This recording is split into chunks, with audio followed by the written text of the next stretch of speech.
పహల్గాంలో దారుణంగా అమాయకులను పట్టబెట్టుకున్న ఘటనలో టెర్రరిస్టులు పాకిస్తాన్కి చెందిన వాళ్లే అని స్పష్టంగా అర్థమైంది. పాక్ ప్రేరేపితం కాదు, దీంట్లో స్పష్టంగా పాక్ హస్తం ఉంది అని చెప్పి పాకిస్తాన్ ఆర్మీ చీఫ్ ఏప్రిల్ 17న జరిగిన సమావేశంలో చేసిన కామెంట్స్ తేటతలం చేస్తున్నాయి. కశ్మీర్లో పోరాడుతోన్న మన బ్రదర్స్ని ఎలా వదిలిపెట్టేస్తాం? వాళ్ళకి ఎప్పుడూ అండగా ఉంటాం. కశ్మీర్ అనేది పాకిస్తాన్కి సంబంధించింది. సో దాన్ని పోరాడేదాకా, సాధించుకునేదాకా వదిలిపెట్టేది లేదు అని ఇంకా 2 నేషన్స్ గురించి అనేక కామెంట్స్ చేశారు. గతంలో పాకిస్తాన్ పాలించిన ప్రధానమంత్రులు, అధ్యక్షులు కశ్మీర్లో రక్తం చెందిస్తాం, భారత్లో రక్తం ఓడుతుంటే సంబరాలు చేసుకుంటాం అని చేసిన నాయకులను చూసాం. ఈసారి కూడా సరిగ్గా అదే పరిస్థితుల్లో ఇక్కడ ఇంతమంది అమాయకులు చనిపోతే పాక్ హై కమిషన్ అధికారులు కేకులు కట్ చేసుకుని సెలబ్రేషన్స్ చేసుకోవడం అంటే వాళ్ళు భారత్ మీద, కాశ్మీర్ మీద, కశ్మీర్ అంటే భారత్లో అంతర్భాగం అనే విషయాన్ని వాళ్ళు ఎప్పటికీ అర్థం చేసుకోరు. పాకిస్తాన్ అనే దేశం ఉన్నంతకాలం కూడా పాకిస్తాన్ అనే దేశం ఉగ్రవాదాన్ని పెంచి పోషిస్తూనే ఉంటుంది. దానికి అవకాశం ఉన్నప్పుడు అగ్రదేశాలు వాడుకుంటాయి. కానీ వాళ్ళ దాకా వచ్చినప్పుడు మాత్రం పాకిస్తాన్ని ఏం చేయాలని ఆలోచిస్తూ ఉంటాయి. ఇవాళ ఉన్న పరిస్థితుల్లో ఆల్రెడీ పాకిస్తాన్ మీద భారతదేశం యుద్ధం ప్రకటించింది. ఏ రకంగా యుద్ధం ప్రకటించింది? ఇప్పటికే దౌత్య యుద్ధం ప్రకటించాం, నీటి యుద్ధం ప్రకటించాం, సింధు జలాలకు సంబంధించి కంప్లీట్గా అక్కడికి వెళ్లే దాన్ని కట్ చేసాం. అంటే సింధు జలాలు ఎంత ఇంపార్టెంట్ అంటే పాకిస్తాన్కి దాదాపు 80% పైగా వ్యవసాయం మీద ఆధారపడిన దేశం పాకిస్తాన్. అక్కడేం ఇండస్ట్రీసో లేకపోతే పెద్ద పెద్ద కార్పొరేట్ వ్యవస్థలో ఏం లేవు, అక్కడ ఉద్యోగాలు ఏముండవు. మెజారిటీ అంతా పాకిస్తాన్లో వాళ్ళు వ్యవసాయం మీద ఆధారపడి బతుకుతున్న వాళ్ళే. సో ఇప్పుడు అది కట్ చేయడం ద్వారా దాదాపు 25 నుంచి 30% పాకిస్తాన్ జీడిపికి దెబ్బ పడుతుంది. అది వాళ్ళ పాకిస్తాన్ మరింత రెచ్చిపోయి పిచ్చి ప్రాలాపనలు చేయడానికి కారణం. వాళ్ళు ఏమంటారంటే, సరే ఇందాక పాక్ చీఫ్, ఆర్మీ చీఫ్ ఆ ఉగ్రవాదులు సంబంధించి మాకేం సంబంధం లేదని చెప్పే ప్రయత్నం పాకిస్తాన్ చేస్తోన్న జరుగుతున్న పరిణామాలు, ఎందుకు భారత్ పాక్ సరిహద్దుల్లో హై టెన్షన్, ఎందుకని సైన్యాన్ని పాక్ బార్డర్లో మోహరిస్తోంది అంటే వాళ్ళు తప్పు చేశారని తెలుసు. ప్రధానమంత్రి ఏమన్నారు? ఆ ఉగ్రవాదులు భూమి మీద ఎక్కడ దాక్కున్నా పట్టుకుంటాం, పహల్గాం హంతకులను, వారికి మద్దతిస్తోన్న వారిని కల్లో కూడా ఊహించినట్లు శిక్షిస్తాం. ఇది పర్యాటకులపై దాడి మాత్రమే కాదు, భారత్ ఆర్మీపై దాడి. సో ఉగ్రవాదుల స్వర్గధామాన్ని నిర్వీర్యం సమయం ఆసన్నమైందని ప్రధానమంత్రి అన్నారు. ఉగ్రవాదుల స్వర్గధామం అంటే ఇట్స్ నథింగ్ బట్ పాకిస్తాన్. గతంలో ఎన్ని దాడులు, ఎన్ని ఘటనలు, యురి, పఠాన్కోట్, ఎంతమంది అమాయకులైన జవాన్లను పొట్టన పెట్టుకున్నారు. కానీ ఇప్పుడు జరిగిన ఘటన మొట్టమొదటిసారి అంటే సివిలియన్స్ని వచ్చి నీది ఏ మతము, నువ్వు ముస్లింకి సంబంధించిన వాడివా కాదా, అవి 2-3 కల్గాం అంటారు వాటిని చదవగలవా లేదా, చదవకపోతే పాయింట్ బ్లాంక్ లో షూటింగ్. ఒకవేళ చదివి బయటపడదాం అనుకుంటే అనుమానం వస్తే ప్యాంట్స్ విప్పదీసి చూసి చంపేసిన దారుణమైన ఘటనలు ఇంతకుముందు ఎప్పుడైనా విన్నామా? అంటే ఇది క్లియర్ గా ఒక ఇండికేషన్ పంపించడం కదా పాకిస్తాన్ భారతదేశానికి. ఇక్కడ మనం చూస్తోంది కేవలం 25-25 మంది టెర్రరిస్టులను చంపేసింది అని కాదు. అంటే నేను ఇక్కడ కేవలం అన్న పదం వాళ్ళ మరణాలు తక్కువ చేయడం కోసం వాడట్లేదు సుమా, దయచేసి అర్థం చేసుకోండి. ఇది భారతదేశం మీద దాడి. భారతదేశం మీద పాకిస్తాన్ స్ట్రైట్ గా తుపాకీ ఎక్కువ పెట్టకుండా మనకి ఫైర్ చేస్తున్న ఒక ఇన్సిడెంట్ ఇది. నియంత్రణ రేఖ వెంబడి పాక్ కవింపు చర్యలు ఎందుకు చేస్తోంది? సో ఇవాళ దేశమంతా ప్రధాని మోదీ వెనకాల నిలబడింది. సిడబ్ల్యూసీ మీటింగ్ లో అదే తీర్మానం జరిగింది. అఖిలపక్ష భేటీలో కూడా అన్ని పార్టీలు భారత ప్రభుత్వం ఏ చర్యలు తీసుకున్నా కూడా సపోర్ట్ చేస్తామని, మద్దతుగా ఉంటామని చెప్పారు. ఇవాళ రాహుల్ గాంధీ కాశ్మీర్ వెళ్తున్నారు, వెళ్ళొచ్చు. అక్కడ కొంచెం సెక్యూరిటీ ఇవన్నీ చూసుకోవాల్సిన అవసరం కనిపిస్తోంది. అక్కడ బాధితులను పరామర్శించడానికి ఆయన కూడా కాంగ్రెస్ పార్టీలో ముఖ్య నాయకుడిగా వెళ్లే అవకాశం ఉంది కాబట్టి వెళుతున్నారు. కానీ దీన్ని ఏదో సర్జికల్ స్ట్రైక్ చేస్తారో ఇంకోలా చేస్తారో, no, this is Modi government. ఈసారి జరిగిన ఘటన గతంలో జరిగిన సర్జికల్ స్ట్రైక్ లాంటిది కాదు. ఐఎన్ఎస్ యుద్ధ నౌకలు ఎందుకు పాకిస్తాన్ వైపు పరుగులు తీస్తున్నాయి? ఫైటర్ జెట్స్ ఎందుకు మోహరింపబడుతున్నాయి?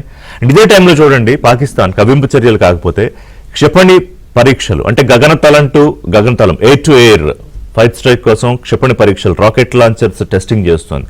ఎందుకు చేస్తోంది? తప్పు చేశారు కాబట్టి, భయపడుతున్నారు కాబట్టి, భారతదేశం ఏ టైంలో అయినా ఏ చర్య అయినా తీసుకోవడానికి రెడీగా ఉంటుంది కాబట్టి డిఫెన్స్ కోసం చేస్తున్న ప్రయత్నాలు.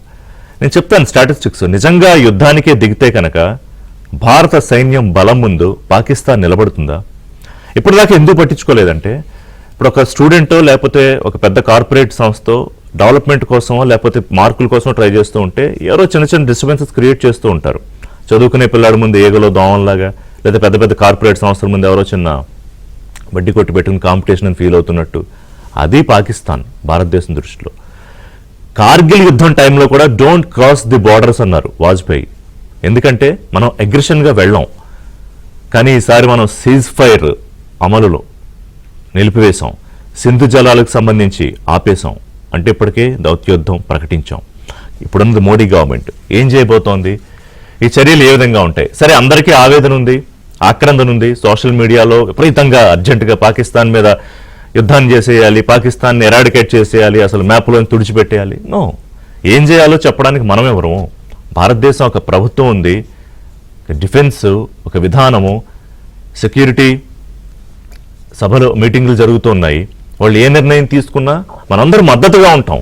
అది పార్టీలైనా, మీడియాగా మనమైనా, దేశ ప్రజలైనా. అంతే తప్ప ఏం చేయాలో చెప్పే పరిస్థితిలోకి వాళ్ళని నెట్టకూడదు. ఎందుకంటే మన ఇంటర్నేషనల్ అఫైర్స్కి సంబంధించి కొన్ని నిబంధనలు, కొన్ని సూత్రాలు ఇవన్నీ ఉంటాయి. ఇప్పుడు ప్రపంచ బ్యాంక్ ఒప్పందాన్ని మీరు ఎలా ఉల్లంఘిస్తారు?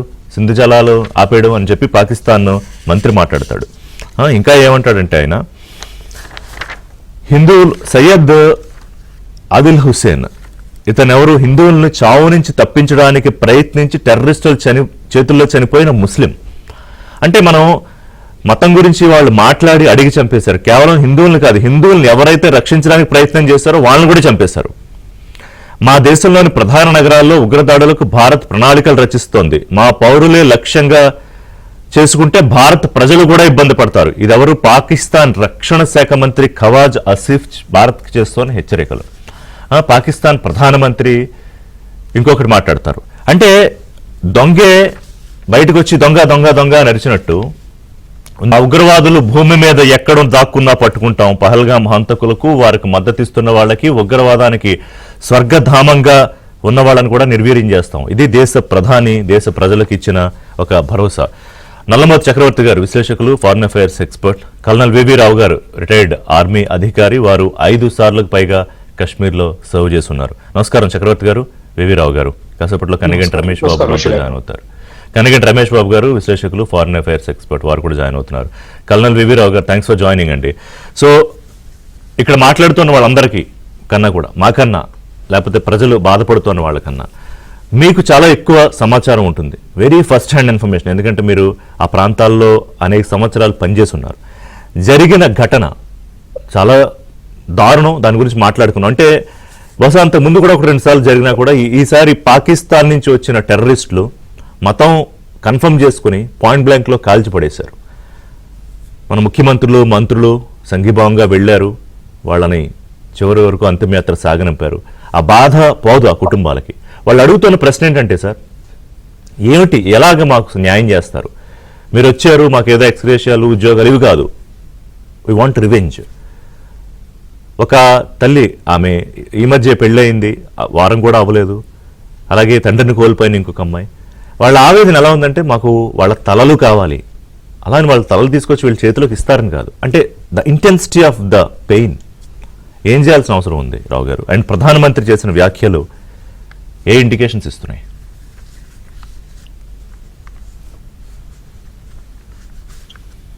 రావు గారు చెప్పండి. ఇది మనం రివెంజ్ అనుకోవడానికి లేదని, ఎందుకంటే ఇదే సేమ్ ఎప్పుడైతే పాకిస్తాన్ ఫామ్ అయిందో 1947లో, అప్పుడు ఫస్ట్ కాశ్మీర్ ఆక్యుపై చేసేయాలని చూశారు. అది సగంలో ఆగిపోయింది. దాని తర్వాత 1948లో బలూచిస్తాన్ ని డెలిబరేట్ గా ఆక్యుపై చేశారు, వాళ్ళకి ఇష్టం లేకపోయినా కానీ. దాని తర్వాత ఎప్పుడు వాళ్ళకి డెమోక్రటిక్ గవర్నమెంట్ అన్నది లేదు. దాదాపు 50% టైం పైన మిలిటరీ పాలకులే వాళ్ళు పరిపాలిస్తున్నారు. డిఫాక్ట్ ఇప్పుడు ప్రస్తుతానికి మిలిటరీ పరిపాలనలో లేకపోయినా కానీ బ్యాక్గ్రౌండ్ లో వాళ్లే పరిపాలిస్తున్నారు. సివిల్ గవర్నమెంట్ అన్నది కేవలం నామ్ మాత్రమే. ఇందులో మనం గమనించాల్సింది ఏంటంటే, వాళ్ళకి పాకిస్తాన్ ఎగ్జిస్టెన్స్ చూపించడానికి పాకిస్తాన్ ఆర్మీకి అదొక్కటే ఇండియానే కారణం. రైట్. ఇండియా, కాశ్మీర్ ఇవైంది. దీనితోటి ఒక లాస్ట్ 14 సంవత్సరాలు 10 సంవత్సరాల్లో ఒక తేడా ఏమొచ్చిందంటే, నరేంద్ర మోడీ గారు ఎప్పుడైతే ప్రధానమంత్రి అయ్యి మంచి డెసిషన్లు తీసుకోగలిగారో, ఆర్టికల్ 370 గురించి, 35A గురించి, అలాగే యూసీసీ గురించి, సిడబ్ల్యూఏ గురించి తీసుకోగదలుచుకున్నారో, వాళ్ళకు ఒక సైకలాజికల్ ఫ్రేమ్ వర్క్ దొరికింది. ఏంటో ఆయన యాంటీ ఒక పర్టికులర్ కమ్యూనిటీ అన్నట్టుగాను ఆ విధంగా పెయింట్ చేయాలని సైకలాజికల్ వార్ఫేర్ చాలా రోజుల నుంచి మొదలు పెట్టారు. దీని తర్వాత ఏమైందంటే 2 నెలల క్రితం ఎప్పుడైతే బలూచిస్తాన్ యాక్టివిటీస్ బాగా విపరీతంగా పుంజుకున్నాయో, వాళ్ళ పాక్ ఆర్మీ ప్రయాణిస్తున్న ట్రైన్, స్పెషల్ ట్రైన్ ఫుల్ 100% కాదు కానీ 50% స్పెషల్ ట్రైన్, దాన్ని అంబుష్ చేసి దాదాపు 200 మంది పైగా బందీలు తీసుకెళ్లిపోయారు. ఎప్పుడైతే అది జరిగిందో పాకిస్తాన్ ఆర్మీ ఇమీడియట్లీ ఇండియాని బ్లేమ్ చేసింది. ఆ ఇండియాని బ్లేమ్ చేస్తా దీనికి ప్రతీకారం తీర్చుకుంటానని చెప్తుంది. దాని తర్వాత ఈ ఇంటెలిజెన్స్ లో కొంత ఆపరేట్ చేసిన వాళ్ళకి వెంటనే ఐడియా వచ్చింది, నెక్స్ట్ 14 days లో ఏదోటి ఇన్ఫిల్ట్రేషన్ అవుతుందని. అలాగే కఠువాలో మార్చ్ 23rd, 24th ఏరియాలో అయింది. అందులో 3 చనిపోవడం జరిగింది. మన పోలీసులు కూడా చాలా విరోచితంగా పోట్లాడి 5 క్యాజువాలిటీస్ అయ్యారు. కానీ కొంతమంది అందులోంచి ఎస్కేప్ అయినట్టు మనం కన్ఫర్మ్ చేసుకోవచ్చు. అందులో ఒకళ్ళు కానీ ఇద్దరు కానీ పాకిస్తాన్ SSG అంటే స్పెషల్ సర్వీసెస్ గ్రూప్, మనం పారా కమాండోస్ అంటాం, వాళ్ళు కూడా ఉన్నారు. వాళ్ళు ఎందుకంటే నిన్న టెర్రరిస్టుల ఫొటోస్ రిలీజ్ అయినప్పుడు వాళ్ళ ఫేషియల్ ఫీచర్స్, వాళ్ళ ఆ కన్విక్షన్ ఇన్ ద ఫేస్ చూడండి. వాళ్ళు రెగ్యులర్ అంటే ఒక సివిలియన్ దగ్గర నుంచి టెర్రరిస్ట్ లైన్ వాళ్ళు కాదు. కొంతమంది proper army trained and Pakistan మీరు అన్నట్టు నిత్యం బతకడానికి వాడుకునే యాంటీ ఇండియా నరేటివ్ అణువున ఎక్కించుకున్న వాళ్ళు. ఈ విధంగా పారా కమాండోస్ 2 ఉన్నారండి, కనీసం 2 ఉన్నారు. అందులో వీళ్ళకి స్లీపర్ సెల్స్ చాలా హెల్ప్ చేసినాయి. అంటే ఈ కఠువా ఏరియా నుంచి అక్కడికి వెళ్ళడం, తర్వాత రెక్కి చేయడం. జనరల్ గా రిపోర్ట్స్ వస్తున్న ప్రకారం ఏంటంటే 7th, 8th ఏప్రిల్ వీళ్ళు రెక్కి చేసినట్టు. ఎందుకంటే దీని ముందర అమిత్ షా గారు వెళ్లాల్సింది, వెళ్ళారు. ఆయన ప్రధానమంత్రి కూడా వెళ్లాల్సింది, ఆయన వెళ్ళలేదు వేరే కారణాల వల్ల, లేకపోతే మనకి కారణం తెలియదు. అది ఆ టైంలో అటాక్ చేయడానికి ప్లాన్ చేసినట్టు 2 గ్రూపుల కింద మనం ఆలోచించవచ్చు. ఒకటి పెహల్గాం సైడ్, అదే వ్యాలీ సైడ్ కింద, ఒకటేమో జమ్మూ సైడ్ ఉంది. ఈ జమ్మూ సైడ్ ది నిన్న ఎన్కౌంటర్ లో ఒక మన ముస్లిం సోల్జరే మా పారా కమాండోస్ లో ఆయన వీరగతి పొందడం జరిగింది ఆ ఎన్కౌంటర్ లో. ఇప్పుడు పెహల్గాం లో ఈ ఇన్సిడెంట్ తర్వాత ఎవరైతే హెల్ప్ చేశారో వాళ్ళు కూడా మామూలుగా ఇంకా క్యారీ ఆన్ చేస్తున్నట్టున్నారు. ప్రస్తుతం ఆపరేషన్స్ ఎంతవరకు వెళ్ళినాయో మనకు తెలియదు. ఇంకోటి గమనించాల్సిన విషయం ఏంటంటే, ఈ మునీర్ గారు 100% ఫండమెంటలిస్ట్ ప్రొడక్ట్ ఆఫ్ జియాటై. వాళ్ళ ఫాదర్, మదరు మొత్తం అంతా మద్రసా ఎడ్యుకేషన్, మౌల్వీస్ కిందే ఉన్నారు. తర్వాత ఇంకోటి గ్రహించాల్సిన మనం ఇంటర్నేషనల్ గా జియో పాలిటిక్స్ లో చూడాల్సింది ఏంటంటే, లాస్ట్ ఆగస్ట్ లో ఈయన ఎప్పుడైతే ISI లో ఉండి ప్లాన్ చేసి బంగ్లాదేశ్ ని మళ్ళా మన దారిలోకి తీసుకొద్దాం అన్నది, ఆయన లాస్ట్ ఇయర్ సక్సెస్ అయ్యారు. షేక్ హసీనాని బయటికి తోలేయడం, ఇస్లామిక్ ఫండమెంటలిస్ట్ ని పైకి తీసుకురావడం, ఆ ఇస్లామిక్ ఫండమెంటలిస్ట్ గా ఉన్న ఒక మహమ్మద్ యూనస్ అనే వ్యక్తిని. రావు గారు, ఇప్పుడు మనకి విజయవాడకి సంబంధించి అక్కడ సిమి ఉగ్రవాద కదలికలు బయటపడ్డాయి. దాదాపు 10 మంది అక్కడ ఉన్నట్టు, ఉగ్ర కదలికలు చేస్తున్నట్టు ఇప్పుడే. ఎందుకంటే మనకి ఇంటెలిజెన్స్ ఇస్తున్న సమాచారం ప్రకారం సిమితో సంబంధాలపై కేంద్ర నిఘా వర్గాల సమాచారంతో అక్కడ 10 మంది అనుమానితులపై గుర్తింపు, వాళ్ళ కదలికలపై నిఘా పెట్టారు. ఒకటి రావు గారు, ఇంకోటి ప్రధాన నగరాల్లో ఉగ్రదాడులకు ప్రణాళికలు రచిస్తోంది అని వీళ్ళు, ఏది భారత్ పాకిస్తాన్ లో రచిస్తోందిట. మనం అంటే పాకిస్తాన్ కి ఏం మాట్లాడుతున్నాము అనే బుర్ర కూడా పనిచేయట్లేదు అనుకుంటా. అంటే బహుశా డిఫెన్స్ లో ఎలా ఎదుర్కోవాలి పాక్ రక్షణ శాఖ మంత్రి మాట్లాడతాడు. కానీ మనకున్న ఇన్ఫర్మేషన్ ఏంటి, హైదరాబాదు, తిరుమల, ముంబై లాంటి కీలక ప్రాంతాల్లో చాలా హై అలర్ట్ చేసేసారు. ఎందుకంటే అక్కడ థ్రెట్ ఉందని చెప్పి చాలా క్లియర్ ఇన్ఫర్మేషన్ వచ్చింది. ఇప్పుడు వస్తున్న బ్రేకింగ్ మనకి బెజవాడలో ఉగ్రవాద కదలికలు అంటే సిమితో రిలేషన్ ఉన్న వాళ్ళ సంబంధాలపై కేంద్ర నిఘా వర్గాల సమాచారం. ఇవాళ విజయవాడలో సిమీ ఉగ్రవాద కదలికలకు సంబంధించి నిఘా పెట్టారు. దానికి సంబంధించిన అప్డేట్స్ చూస్తున్నాం.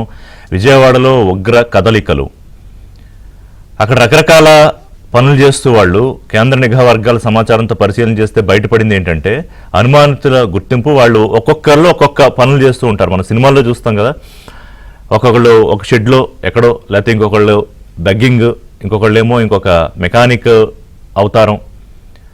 సో ఇస్లామిక్ ధార్మిక సంస్థలు ఏర్పాటు చేసి ఈ సిమీ ఉగ్రవాదులతో లింక్ ఉన్నట్టుగా ఎస్టాబ్లిష్ అవుతోందా?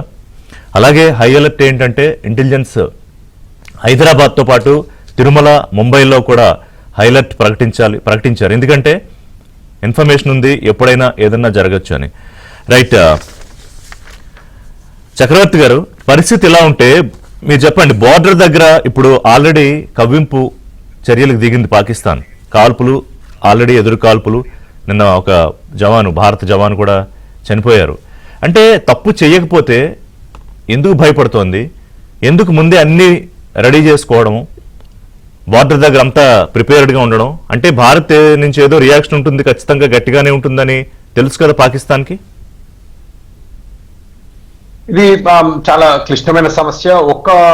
దీని అనాలిసిస్ మనం ఒక ఇన్సిడెంట్ ద్వారా చేయకూడదు ఋషి గారు. ఇది 1947 నుంచి పాకిస్తాన్కి మనకి మధ్య ఉన్న సమస్య. ఎన్నో యుద్ధాలు జరిగాయి, వేల ప్రాణాలు కోల్పోయాయి. అవును. అయితే ప్రత్యేకంగా ఇందాక రావు గారు చెప్పారు మాట్లాడేటప్పుడు, బలూచిస్తాన్ లో జరిగిన ఆ ట్రైన్ హైజాకింగ్ ఇన్సిడెంట్ ఏదైతే ఉందో, సహజంగా మనం ఏ విధంగా అయితే పాకిస్తాన్ ని మన దగ్గర జరిగే తీవ్రవాద ఉదంతాలకి వాళ్ళ బాధ్యత చేస్తాం, అదేవిధంగా వాళ్ళు కూడా అక్కడ బలూచిస్తాన్ లో ప్రత్యేకంగా ఎటువంటి టెర్రరిస్ట్ ఇన్సిడెంట్లు జరిగినా కూడా భారతదేశాన్ని కొంత బ్లేమ్ చేయటం మనం చూస్తున్నాం.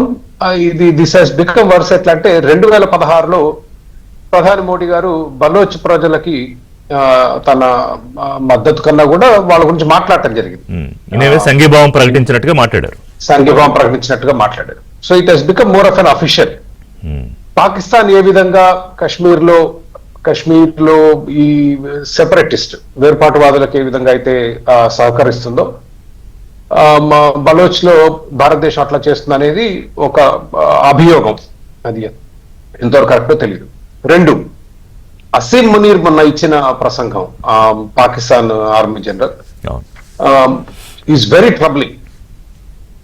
వాళ్ళ భాష, వాళ్ళ ఆలోచన అనేది తెగింపు, పోరాడటానికి సిద్ధంగా ఉండటం.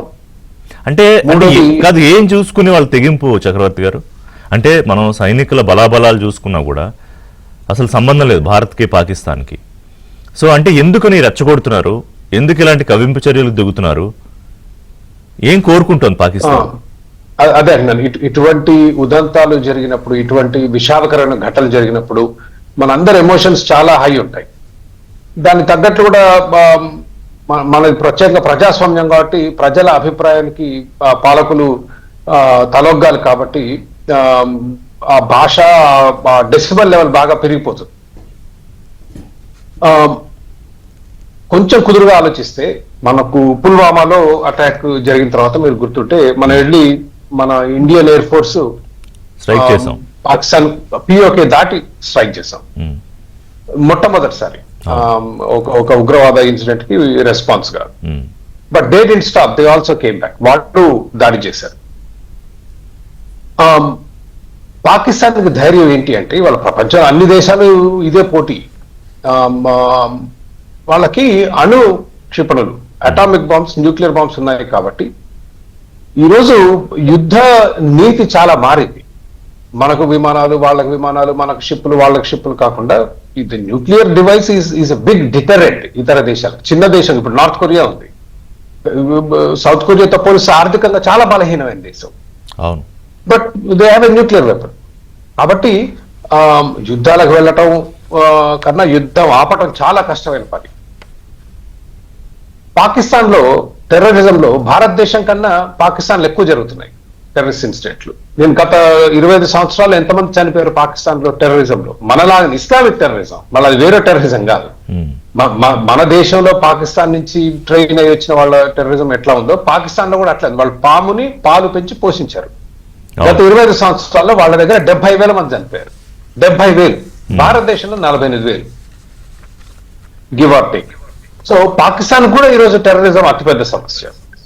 కాబట్టి పాలకులు పాకిస్తాన్ లో టెర్రరిజం వాళ్ళు ఇప్పుడు పెంచి పోషించుకున్నారు, దాని ఫలితం వాళ్ళు అనుభవిస్తున్నారు. కానీ ఇవాళ పాకిస్తాన్ని ఇండియా క్లియర్ గా ఉగ్రదేశంగానే చూస్తోంది కదా.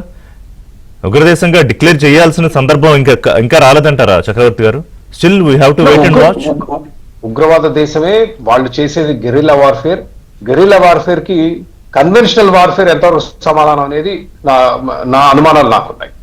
మనం అక్కడున్న ట్రైనింగ్ క్యాంప్స్ ధ్వంసం చేయటం కానీ, టార్గెటెడ్ కిల్లింగ్స్ చేయటం కానీ, అక్కడ మన దేశం నుంచి హింసకు పారిపోయి అక్కడ తలదాచుకున్న వాళ్ళని కానీ చేయటం ఉత్తమం. కానీ ఈ ఇన్సిడెంట్ లో ఈ విధంగా రియాక్ట్ అయ్యి కన్వెన్షనల్ వార్కి వెళ్ళటం మూలంగా మరిన్ని ప్రాణాలు పోతాయి. అంటే ఒకటి మీరు అన్న దాంట్లో ఏంటంటే ఎవరు కూడా ఇక్కడ అమాయక ప్రజలు, వాళ్ళు పాకిస్తాన్ లో ఉన్నా భారత్ లో ఉన్నా, వాళ్ళు ఎవరు ఎఫెక్ట్ అవ్వకూడదు. That has to be the major concern. So Ramesh గారు, సో వాట్స్ యువర్ వ్యూ అండి? అంటే ఇప్పుడు పాకిస్తాన్ కవింపు చర్యలు, ఇప్పుడు ఆయన ఏమంటారు, పాక్ రక్షణ మంత్రి, మా దేశంలోని ప్రధాన నగరాల్లో ఉగ్రదాడులకు భారత్ ప్రణాళికలు రచిస్తోంది, మా పౌరులు లక్ష్యంగా చేసుకుంటే భారత్ ప్రజలు ఇబ్బంది పడతారు. Does it make any sense? అలాగే ఇంకొక భారత్లో పాకిస్తాన్ మాజీ హై కమిషనర్, అంటే గతంలో పనిచేసిన ఆయన అంటాడు, భారత్ దుస్సాహసాన్ని అడ్డుకోవడానికి పాక్ పూర్తిగా సిద్ధంగా ఉందని నాకు నమ్మకం ఉంది, ఈసారి పాకిస్తాన్ సమాధానం తగిన విధంగా ఉంటుందనడంలో ఎటువంటి సందేహం లేదు. నిన్న పెడతాడు ఈ ట్వీట్. ఎక్కడ ఇప్పుడు దుస్సాహసం ఎవరిది? మళ్ళీ ఎవరిని బ్లేమ్ చేస్తున్నారు రమేష్ గారు?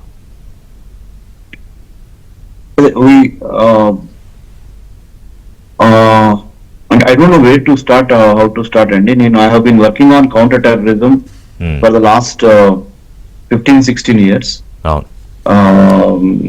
Ugravadamu ante asla what does it mean, and what are the ideological, financial and other resources on how to understand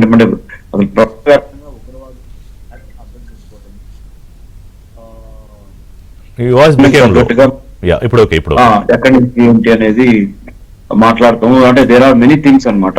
అంటే I don't know where to start. National counter terrorism centre పెట్టాలని 2008 Mumbai terrorist attack తర్వాత ఎదుటోళ్ళు చేస్తా ఉంటారండి. మనం ఏం చేస్తున్నాము దాన్ని ఆపటానికి అనేది నీజర్క్ రియాక్షన్ ఉండకూడదండి. మన భారతదేశానికి వచ్చిన ప్రాబ్లం ఏంటంటే, ఐఎమ్ సారీ టు టెల్, ఈ మాట ఎందుకు అంటున్నానంటే, 15 సంవత్సరాలు ఫీల్డ్ లో ఉండి ఎంతో ఎక్స్పెక్ట్ చేస్తే ఎక్స్పెక్టేషన్స్ మీట్ అవ్వట్లా. ఏదో టెర్రరిస్ట్ బాంబు బలంగానే 4 రోజులు మాట్లాడుకుంటున్నాము, వాళ్ళకి ఎక్స్గ్రేషియా ఇస్తున్నాము, మాలాంటి నలుగురు ఈ టెర్రరిజం మీద లేకపోతే నేషనల్ సెక్యూరిటీ మీద పనిచేస్తున్న వాళ్ళని, హ్యూమన్ సెక్యూరిటీ మీద పనిచేస్తున్న వాళ్ళు మీరు కూర్చోబెడుతున్నారు టీవీ ఛానల్స్. మళ్ళీ 4 రోజులు అయిపోగానే వేరే కార్యక్రమాలకు వెళ్ళిపోతారు, టీవీ ఛానల్స్ వెళ్ళిపోతారు, మేము కూడా వెళ్ళిపోతాం. అసలు ఏది సార్ ఇది? బియ్యము అన్నం అవ్వాలంటే బియ్యం కింద కరెక్ట్ సెగ తగలాలి. ఆ బియ్యం అన్నమయ్యే వరకు ఆ కింద ఫ్లేమ్ అలానే బర్న్ అవుతా ఉండాలి. ఏదండి, where is that action? Where is the political will to start national counter terrorism centre which we have been talking for the last 15-16 years? There is no point in having the talking industry, and we have become a talking industry. We are not walking the talk, unfortunately. సరే, జరిగింది మీరు అన్నది నేను ఒప్పుకుంటాను. కానీ ఇప్పుడు గడిచిపోయిన దాన్ని వెనక్కి తీసుకురాలేము, టైంని. జరిగిన ఇన్సిడెంట్ ని జరగకుండా ఆపలేకపోయాం. What are the actual options we have? చెప్పకూడదండి, కొన్ని టీవీ ఛానల్స్ లో చెప్పకూడదు. అంటే కొన్ని కాదు, అసలు టీవీ ఛానల్స్ లో స్ట్రాటజీ, సెక్యూరిటీ, మనం ఏం చేయబోతున్నాం అనేది కరెక్ట్. ఎందుకంటే ఇది అనుభవంతో చెప్తున్నా. ఎవరెవరో చూస్తా ఉంటారు, వాళ్ళు మన యొక్క మైండ్ సెట్ ని ఈ టెక్నాలజీ యుగంలో క్యాచ్ చేసి వాళ్ళు అలర్ట్ అవుతా ఉంటారు. అంటే శత్రువుకి మనము అదేలే ముందే మనమే తీసుకెళ్ళి ఆయుధం ఇచ్చినట్టు అవుతుంది, అలర్ట్ ఇచ్చిన వాళ్ళు అవుతాం. అవును, పైగా ఇప్పుడు ఏఐ టెక్నాలజీ యుగంలో మీరు నేను ఇక్కడ ఒక స్ట్రాటజీ మాట్లాడుకుంటే మీరు ఏదో చెప్తే దాన్ని ఏఐతో కన్వర్ట్ చేసేసి పంపించేయచ్చు కూడా. అవునండి, అబ్సల్యూట్లీ. ఎందుకంటే ఇప్పుడు I did my doctorate from Delhi JNU in American Studies from School of International Studies. I was in I studied, I was in Israel, I was in the United States. A lot of experience behind, అంటే అవన్నీ ఇప్పుడు చెప్పకూడదు ఇక్కడ, అంటే ఎన్ని మాట్లాడకూడదు, చెప్పకూడదు, చేసేది ఏదో కాముగా చేయాలి మనము. So but what I wanted to say is only one thing, మన వైపు నుంచి పెహల్గాము ఇప్పుడు 7th October 2023 గాజాలో నుంచి వచ్చి హమాస్ ఫెస్టివల్ చేసుకుంటున్న యువతి యువకులను చంపేసింది కదా, దాని నుంచి మనం ఏం నేర్చుకున్నాము చెప్పండి? నేర్చుకోవాలి కదా మనము. కరెక్ట్. జేడి వ్యాన్స్ గారు అమెరికా వైస్ ప్రెసిడెంట్ ఇండియాలో ఉన్నాడు, మనం నేర్చుకోవాలి కదా. అంటే కాదు అంతా ఎన్నికలు జరిగిపోయాయి బ్రహ్మాండంగా, ప్రజాస్వామ్యం పరిణామం. అదే చెప్తున్నానండి, అదే ఇళ్ళకి గానే పండగ కాదు సార్. ముఖ్యంగా సింబాలిక్ టార్గెట్స్ అని, సాఫ్ట్ టార్గెట్స్ అని టెర్రరిజం పరిభాషలో 2 టార్గెట్స్ ఉంటాయి. ఒక టెర్రరిస్ట్ ఎప్పుడు ఒకరిని చంపి 1000 మందినో 1,00,000 మందినో భయపెడతానికి చూస్తూ ఉంటాడు. What is terrorism? అసలు ఉగ్రవాదం అంటే ఏంటి? Using violence as a tool to achieve religious, political, economic and territorial ends. మతాన్ని ఆర్థికపరమైన, మతపరమైన లక్ష్యాలని చేరుకోవడానికి హింస అనే ఆయుధాన్ని వాడటమే ఉగ్రవాదం. అది తెలుసు మనకి. వాళ్ళు ఏం చెప్తున్నారు, వాళ్ళు ఏం చేస్తారు, వాళ్ళు ఎవరైతే పెద్ద పెద్ద వివిఐపీలు మన భారతదేశ పర్యటనలో ఉన్నప్పుడు అదొకటి అనువుగా ఎంచుకుంటారు. అప్పుడు ప్రపంచం మొత్తం మేము ఉన్నామని గుర్తిస్తుందని టెర్రరిస్టులు భావించి స్ట్రైక్ చేయడానికి ఒకటి. రెండోది, అన్నిటికన్నా ముఖ్యంగా సాఫ్ట్ టార్గెట్స్ అంటే ఏంటి? రైల్వే స్టేషన్స్, బస్ స్టేషన్స్, ఈ టూరిస్ట్ సెంటర్స్, ఎక్కడైతే సెక్యూరిటీ తక్కువ ఉంటుంది, క్రౌడ్ ఎక్కువ ఉంటారు, క్రౌడ్ ఎక్కువ ఉంటుందో, ఎక్కడైతే వాళ్ళు చంపిన తర్వాత రిలీఫ్ మెజర్స్ చేయడానికి కూడా చాలా టైం పట్టిద్దో అక్కడే కొడతారు వీళ్ళు. అంత రెక్కీ చేస్తారు వీళ్ళు. నేను అదే అంటున్నా, ఇన్ని టీవీ ఛానల్స్ లో గత 15 ఏళ్ల నుంచి నేను చిదంబరం గారిని, యాంటోనీ గారిని కలిశాను, ఢిల్లీ వెళ్ళి వాళ్ళకి చెప్పాను. వాళ్ళేమో ఇక్కడికి వచ్చి national police academy Vijay Kumar గారిని కలవకున్నారు, వీరప్పని చంపిన ఆయన్ని కలిశాను. నేషనల్ కౌంటర్ టెర్రరిజం సెంటర్ పెట్టండి రా బాబు అని 16 ఏళ్ల నుంచి మొత్తుకుంటున్నా. మన యువతకి సెక్యూరిటీ, కౌంటర్ టెర్రరిజం, ఒక నిమిషం sir, defence strategy, security, counter terrorism, geo politics మీద సబ్జెక్టులు పెట్టండి రా. మన భారతదేశానికి ఉన్న మిత్రులు ఎవరు, శత్రువులు ఎవరు మనకు తెలియాలి. బీటెక్లు, ఎంటెక్లు, ఏఎల్ చేసి ఓన్లీ లైవ్లీహుడ్ జీవనాధారం తప్పితే దేశం అనేది ఒకటి ఉందని, దేశానికి భద్రత కావాలని, ఆ భద్రతకు సంబంధించిన కోర్సులు యువత చదవాలని దేశవ్యాప్తంగా 1200 యూనివర్సిటీస్ ఉంటే హార్డ్లీ 6 యూనివర్సిటీస్ లో defence and strategic study subjects ఉన్నాయి. చెప్పి గొంతు పోతుంది సార్. నాకు అర్థమైంది మీ కన్సర్న్, మీ ఆవేదన ఖచ్చితంగా నాకు అర్థమైంది. ఒకసారి అడగండి రావు గారు. ఇప్పుడు కాదు, ఒక నిమిషం. రావు గారు, మన రమేష్ బాబు గారు చెప్పిన దాంట్లో అంటే ఏమిటి ఆపుతోంది అంటే, ఇంత భారతదేశం, ఇంత పెద్ద దేశం, ఇన్ని కోట్ల మంది ప్రజలు, మనం ఇప్పుడు విశ్వానికే పాఠాలు చెప్పే స్థాయికి మనం వచ్చామని చెప్పుకుంటున్న పరిస్థితుల్లో ఉన్నప్పుడు, వరల్డ్ లో 3rd ఎకానమీగా దాదాపుగా ఎస్టాబ్లిష్ అయిపోయి ఉన్న పరిస్థితుల్లో మరి వీటిని వాళ్ళు ఆపుకోవడానికి చర్యలు తీసుకోలేకపోవడం. ఇప్పుడు నిన్న జరిగింది కూడా, నిన్న అమిత్ షా అన్నారట, మనం అక్కడ లేం కాబట్టి తెలియదు, అన్నారట అనుకోవడమే, భద్రతా వైఫల్యం ఉంది కదా అని అఖిలపక్షం అడిగితే, అందుకే కదా మనం ఇక్కడ కూర్చున్నాం, ఖచ్చితంగా ల్యాప్సెస్ జరిగాయి, దాని మీద సమీక్ష జరుగుతుంది అని చెప్పి. అంటే ఒక్క పోలీసు లేకపోవడం అనేది ఇట్స్ వెరీ అన్ఫార్చునేట్. అక్కడ ఒక సైనికుడు కానీ, ఒక పోలీస్ కానీ. అలాగే కౌంటర్ టెర్రరిజం, దాని గురించి కూడా మాట్లాడండి. అన్మ్యూట్ చేయండి రావు గారు మ్యూట్. ఇది ఇంటెలిజెన్స్ ల్యాప్సెస్ అని ఉండవండి, ఇంటెలిజెన్స్ గ్యాప్స్ ఉంటాయి. అందులో ఏంటంటే పాకిస్తాన్ సైడ్ వాళ్ళు ఫుల్ ఎయిమ్ క్లియర్ అండి, ఇండియా మన ఎనిమి, మనం community. I would like to ask you only one question, sir. Why have we failed to start National Counter-Terrorism Center post Mumbai 26/11 attacks? Can you please answer me, sir? I have a lot of respect for you as a army officer. You have served the country. As an academic, I am working on the national security. Now I am the chairman to draft the syllabus for national security to the 1200 universities. They just appointed me 1 month back. So I am just about to start my work also. I will take your inputs also. Please let me know. మనం private గా మాట్లాడుకుందాం, because I don't want to discuss it open. అందుకనే ఇంకోటి మాట్లాడలేను sir, టీవీలో కూడా చెప్పాను ఇందాక. ఎందుకంటే దేర్ ఆర్ ఆల్రెడీ ఎస్ఎంసీస్ ఉన్నాయి, సెంట్రల్ అంటే state level intelligence committee meetings ఉంటాయి. అందులో ఎవరు పట్టించుకోరు, పట్టించుకున్నా కానీ ఎవరో చిన్న వాళ్ళు వస్తారు. ఆ వాళ్ళు వచ్చిన వాళ్ళకి సంబంధం ఉండదు యాక్చువల్ సరే, ఆపరేషన్. రావు గారు అదే. I respect, I think we'll talk in private, but one thing is- discuss separately. separate. ఇప్పుడు ప్రస్తుతానికి మాట్లాడండి sir. ప్రస్తుతానికి Yeah, carry on. ప్రస్తుతానికి ఒక మెయిన్ పాయింట్ తీసుకొస్తాను. ఇప్పుడు వరకు ఎవరు చర్చించింది, మనం దౌత్యపరంగా యాక్షన్ తీసుకున్నాం అని చెప్తున్నాం. రెండోది ఏంటంటే పాకిస్తాన్కి కమండీ అవడానికి ఒక కారణం ఉంది. ఏంటంటే అది మా దగ్గర న్యూక్లియర్ వెపన్స్ ఉన్నాయి, మేము ఎవరు మమ్మల్ని ఏం చేయలేరు అని. దాన్ని టెస్ట్ చేయడానికి ఆల్రెడీ ఇండియా ప్రాసెస్ లో పెట్టేసింది.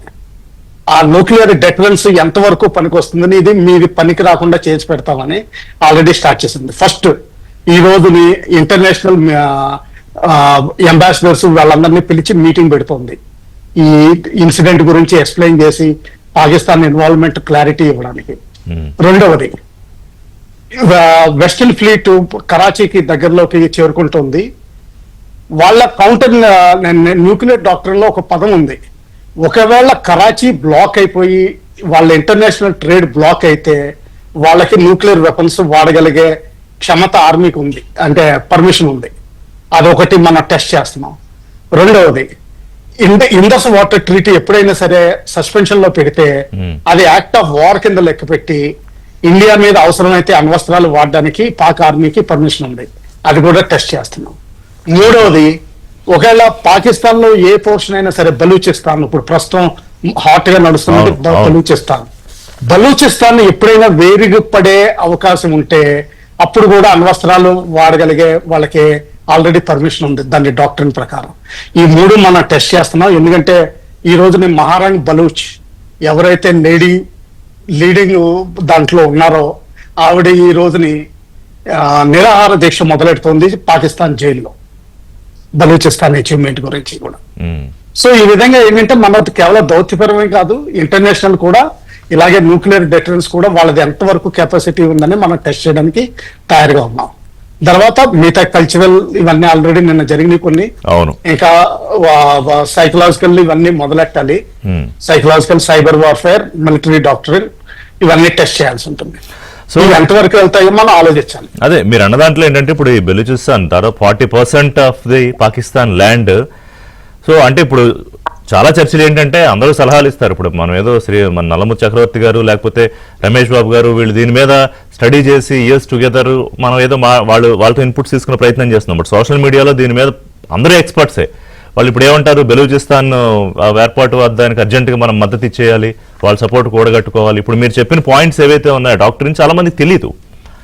ఎందుకు మనం ఈ చర్చ పెట్టి మీతో ఎక్కువ మాట్లాడిస్తానంటే నేను చాలా మందికి తెలియదు అంశం. ఏదో ఫేస్బుక్ ఓపెన్ చేసో, ఇంకోటి ఓపెన్ చేసో, ట్విట్టర్ ఓపెన్ చేసో వాడికి తోచింది ఏదో పోస్ట్ చేసేస్తే that's not how nation works కదా.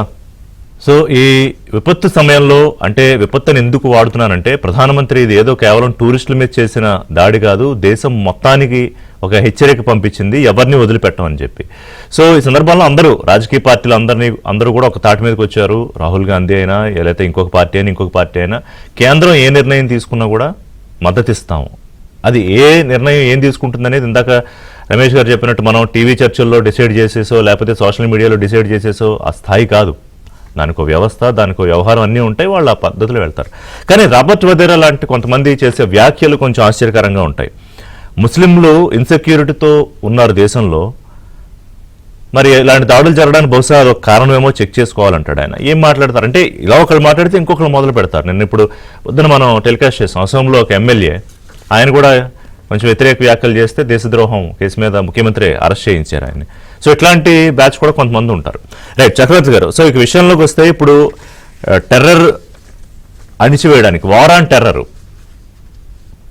ఏం చేయాలి అంటే స్ట్రాటజీలు మనం ఏం మాట్లాడక్కర్లేదు. కానీ ప్రస్తుతం ఉన్న పరిస్థితి ఏంటంటే సెక్యూరిటీ అలర్ట్ ఒకటి, ఇప్పుడు విజయవాడ ఇష్యూ ఒకటి, లేకపోతే హైదరాబాదు, తిరుమల ఇలాంటి చోట హై అలర్ట్ ఒకటి, అంటే ఇప్పటికైనా ఏ ఇన్సిడెంట్లు జరగకుండా కాపాడుకోవడం ఒకటి.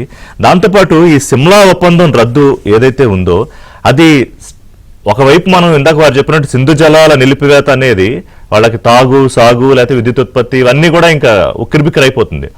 ఇనేవే అదొక కైండ్ ఆఫ్ వార్ డిక్లరేషన్ అనేది.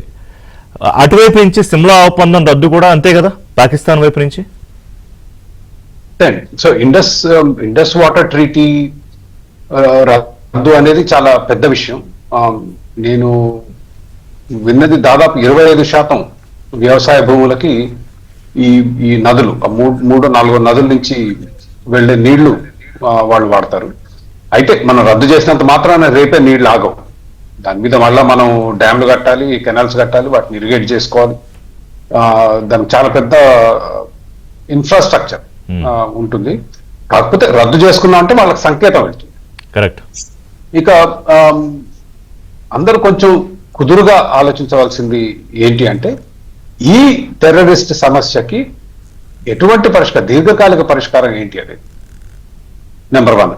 నెంబర్ 2, చాలా ఉగ్రవాద సంస్థలు భారతదేశం, పాకిస్తాన్ ఒకరితో ఒకరు తలపడితే లాభం పొందటానికి ఎదురు చూస్తున్నాయి. నిందా చెప్పినట్టు పాకిస్తాన్ లో ఉగ్రవాదం ఉంది, ఈరోజు భారతదేశంలో ఉగ్రవాదం ఉంది.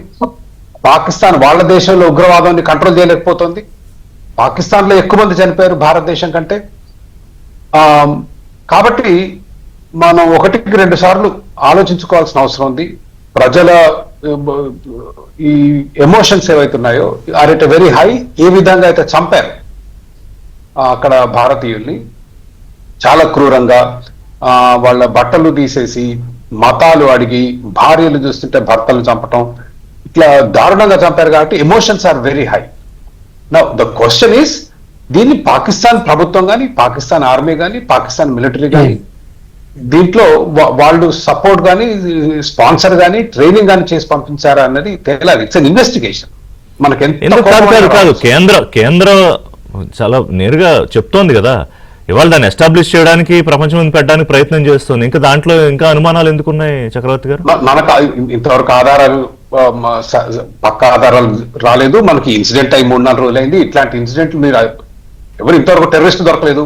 అందులో 5గురిలో 2 పాకిస్తానీలు అన్న అనుమానం. అది ఆ 2 పాకిస్తానీలని ఎట్లా తెలిసింది అంటే, వాళ్ళ యాసను బట్టి, వాళ్ళ భాష, వాళ్ళు వాడిన పదజాలం భారతదేశంలో కాశ్మీర్ లో వాడే పదజాలం కాదు, పాకిస్తాన్ లో వాడే పదజాలం అని. So it is a long elaborate process.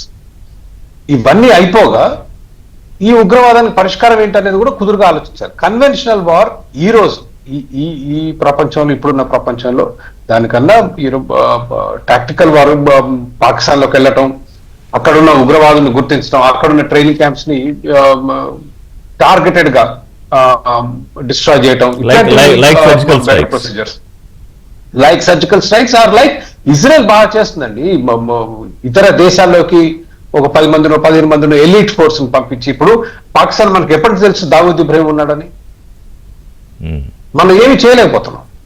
ఇప్పుడు ఇన్ని సంవత్సరాల్లో, ఇన్ని దశాబ్దాల్లో we could have some military cells in there to take him out. Masood Azhar మీకు గుర్తుందో లేదో, is parliament attack mastermind. Hafiz Saeed 26/11 కి మాస్టర్ మైండ్. వీళ్ళందరూ పాకిస్తాన్ లో ఉన్నారు ఈరోజు. కొందరు మరీ బహిరంగంగా తిరుగుతున్నారు, కొందరు బహిరంగంగా ప్రసంగాలు ఇస్తూ ప్రజల్లో తిరుగుతున్నారు. పాకిస్తాన్ మన దేశంలోకి వచ్చి మన అమాయక ప్రజల్ని చంపినప్పుడు మనకు వ్యవస్థ నిర్మాణం జరగాలి. అదే మీరు అంటే మనం ఎంపాదిగా కుదురుగా ఆలోచించాలి అన్నట్టు పరిస్థితి లేదు. అంటే అలా నేను అర్జెంట్ గా వెళ్ళిపోయి వార్ డిక్లేర్ చేయాలి అనట్లా. ఆల్రెడీ మీరు అన్నట్టు దౌత్య యుద్ధాలో లేకపోతే జల యుద్ధాలో ఆల్రెడీ డిక్లేర్ అయ్యాయి, ఆల్రెడీ ఉక్కిరి మొదలైంది. అందుకే ఏది పడితే అది మాట్లాడుతోంది పాకిస్తాన్. కానీ ఇక్కడ దేశ ప్రజల తాలూకా ఎమోషన్స్ ని అడ్రస్ చేయాల్సిన బాధ్యత ఉంటుంది. So it has to be balanced.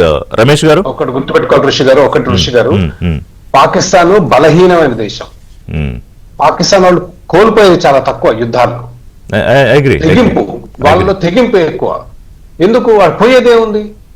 వాళ్ళు ఎంత, మీరే చెప్పారు ఈ ప్రోగ్రామ్, ఈ కార్యక్రమం బిగినింగ్ లో, పాకిస్తాన్ పాలించేది ఆర్మీ. ఏదో పేరుకో ప్రజాస్వామ్య ప్రభుత్వం ఉంటుంది, కానీ పాకిస్తాన్ యాక్చువల్లీ పాలించేది, అధికారం మొత్తం ఎవరి చేతిలో ఉంది? పాకిస్తాన్ మిలిటరీ చేతిలో ఉంది. అట్లాంటి దేశంలో మన దేశం ఆన్ ద అదర్ హ్యాండ్, మన ప్రజాస్వామ్యం, అభివృద్ధి చెందుతున్న దేశం, మనకు ఆర్థిక పరంగా ఎదగాలనే ఆలోచన ఉంది, ప్రపంచంలో ఒక స్థానం సంపాదించుకోవాలనే ఆలోచన ఉంది, ఒక సివిలైజ్డ్ కంట్రీ. అదొక టెర్రరిస్ట్ కంట్రీ. కాబట్టి వాళ్ళ తెగింపు ఎక్కువ ఉంటుంది. ఇప్పుడు పోయే స్టేక్స్ ఏమున్నాయి మీరు అన్నట్టు? పోయేది ఏం లేదు కదా, పోయేది అదొకటి. రెండోది ఇందాక చెప్పినట్టు న్యూక్లియర్ పవర్. కాబట్టి కన్వెన్షనల్ యుద్ధం కన్నా, టెర్రరిజం కి కన్వెన్షనల్ యుద్ధం కన్నా మోర్ టాక్టికల్ గా సర్జికల్ స్ట్రైక్స్, ఎక్కడైతే సెలెక్ట్ టెర్రరిస్ట్ ఉన్నారో, టెర్రరిస్ట్ క్యాంపులు ఉన్నాయో ఆ విధంగా చేయటం చాలా ఎస్ అంటే Better. రావు గారు ఇప్పుడు చక్రవర్తి గారు చెప్తున్నట్టు yeah, ఒకటి సిచ్యుయేషన్ ఈజ్ నిజంగా అంటే అంత కూల్గా లేదు. అలానే భారతదేశ ప్రజల ఎమోషన్స్ ను క్యారీ చేస్తూ ఇప్పుడు నిన్న ప్రధానమంత్రి మాట్లాడారు, చాలా సీరియస్ గానే వార్నింగ్ ఇచ్చారు. అంటే ఉగ్రవాదుల స్వర్గధామంగా ఉన్న వాళ్ళకి ఏ రకంగా బుద్ధి చెప్పాలో చెప్తామని చెప్పి. So that's clearly warning to the terrorist country, అందులో సందేహమే లేదు. సో రావు గారు ఇప్పుడు ఉన్న పరిస్థితుల్లో మనమే స్ట్రాటజీలు డిస్కస్ చేయాల్సిన అవసరం లేదు, కానీ ఇఫ్ ఈ లాంగ్ రోప్ ఇస్తే జరిగే ప్రమాదాలు కూడా ఆలోచించుకోవాల్సిన అవసరం కనిపిస్తుంది. ఎందుకంటే ఆల్రెడీ జరుగుతూ ఉంటే అక్కడ బార్డర్లో మళ్ళీ వాళ్ళు కిరికిరి చేస్తూ ఉంటారు, లేదా మాకేం సంబంధం అని మాట్లాడతారు, లేకపోతే ఇంకోటి మాట్లాడతారు. మనం వెళ్ళి వాళ్ళ మీద అక్కడ దాడులు, ఉగ్రవాదుల దాడులు మనం చేయడానికి భారతదేశం ప్రిపేర్ అవుతుంది అన్నట్టుగా ఒక నెరేటివ్ బిల్డ్ చేస్తారు. అసలు ఆ నరేషన్ బిల్డింగ్ మీదే పాకిస్తాన్ బతుకుతుంది, యాంటీ ఇండియా నరేటివ్ బిల్డింగ్ మీద Rao garu. So but something this is the need of the hour కదా. ఒకటి గుర్తుపెట్టుకోవాలండి, పాకిస్తాన్ ప్రజలు తక్కువ వాళ్ళు ఏం కాదు. మన బేసికలీ మన స్టాకే 1948 లో విడిపోయాం, కానీ వాళ్ళకు కూడా తెలుసు 1979 లో ఎప్పుడైతే ఫండమెంటలిజం ఇంక్రీజ్ చేయిందో అప్పటి నుంచి ఈ వేర్పాటు కొంచెం అంటే పాకిస్తాన్ లో టెర్రరిజం పెరిగినట్టు వాళ్ళకు కూడా క్లారిటీ ఉంది. ఇండియా సపోర్టెడ్ కాదు ఆ టెర్రరిజం. తెరికే తాలిబాన్ పాకిస్తాన్ ఉందంటే వాళ్ళంతా మద్రాసా నుంచి వచ్చారు, వాళ్ళ ఓన్ మద్రాసాస్ నుంచి. వాళ్ళకి ఇండియా సపోర్ట్ చేయలేదు. ఒకవేళ ఇండియా ఏమన్నా సపోర్ట్ చేసినా కానీ మోరల్ గా ఏదో గుడ్ బాయ్ అంటున్నామో కానీ ఇంకా అంతకంటే ఏం చేయలేదు. కానీ వాళ్ళు కాశ్మీర్ లో చేసేది వేరు. లష్కర్ ఎ తోయిబా, జేఈఎం, అంతకుముందు హర్కతుల్ అన్సార్, హిజ్బుల్ ముజాహిదీన్, ఇటువంటి 17-24 ఆర్గనైజేషన్స్ క్రియేట్ చేసి ట్రైనింగ్ ఇచ్చి ప్రాపర్ గా ఇండక్ట్ చేసి వాళ్ళందరినీ కోఆర్డినేట్ చేసి కంట్రోల్ చేసి వెపన్స్ ఇచ్చి అన్ని చేసి చేస్తున్నది. దానికి దీనికి చాలా తేడా వ్యత్యాసం ఉందండి. ఎక్కడో మనం కూడా పొరపాటు పడుతున్నాం. ఏంటంటే మనం ఏమనుకుంటున్నాం అంటే పాకిస్తాన్ లో జరిగేవన్నీ భారతదేశం చేస్తుందని. ఏంటంటే మీడియాలో వింటాను, ఎప్పుడో అన్నోన్ మ్యాన్ ఎవరినో షూట్ చేస్తే ఇండియా చేయించేసింది, చేయించేసింది, లేకపోతే ఇది చేయించేసిందని. అటువంటిది ఏమీ అనుకోకలేదండి. ఇంతకీ మీరు నిజంగా ఆలోచిస్తే ఏంటంటే ఆ చనిపోయిన వాళ్ళందరూ యాక్చువల్ గా దే అవుట్లివ్డ్ దేర్ యూటిలిటీ. ఇంకా ఆ పార్టీకి కానీ ఆ గ్రూప్ కి కానీ ఇంకా అవసరం లేదు. వాళ్ళే ఐఎస్ఐ పోస్తే తీసేసి ఉంటుంది, లేకపోతే వాళ్ళకి వేరే వైరాలు even within the organisation కూడా వాళ్ళకి వైరాలు ఉంటాయి. లైక్ ఎల్ఈటీలో కూడా చాలా వైరాలు ఉంటాయి. వై ఓన్లీ హఫీజ్ చెయ్యాలి, హఫీజ్ తమ్ముడు తర్వాత బావగారు ఎందుకు ప్రామినెన్స్ ఉండాలి, వాళ్ళకు కూడా గొడవలు ఉంటాయి. అలాగే మసూద్ అజార్ని వేరుగా చూస్తారు, మిగతా వాళ్ళతోటి పంజాబీస్ తోటి కలప. సో ఒకటి వాళ్ళ ఇంటర్నల్ సమస్యలు, లేకపోతే ఆఫ్ఘనిస్తాన్ తో ఇష్యూస్, ఇవన్నీ ఒక ఎత్తు అయితే ప్రతిసారి కూడా భారతదేశం ఎఫెక్ట్ అవడం అనేది ఒకటి చాలా పెద్ద అంశంగా ఉంది రావు గారు. ఇప్పుడు ఈ ప్రపంచం ముందు పాకిస్తాన్ ని దోషిగా నిలబెట్టి యుద్ధం చేయడం అక్కర్లేదు. వాళ్ళు ఆల్రెడీ అక్కడ రేట్స్ లేకపోతే మరోటో ఇప్పుడు వాటర్ ఇష్యూనో ఇంకొకటి ఇవన్నీ వస్తే రెండు ఉంటాయి. వాళ్ళ ప్రజల దృష్టిలో భారత్ విలన్ గా నిలబెట్టాలనే ప్రయత్నం చేయడంలో వాళ్ళు సక్సెస్ అవుతారా అనే పాయింట్ కూడా మోస్ట్ ఇంపార్టెంట్ డిబేటబుల్ పాయింట్ కదా.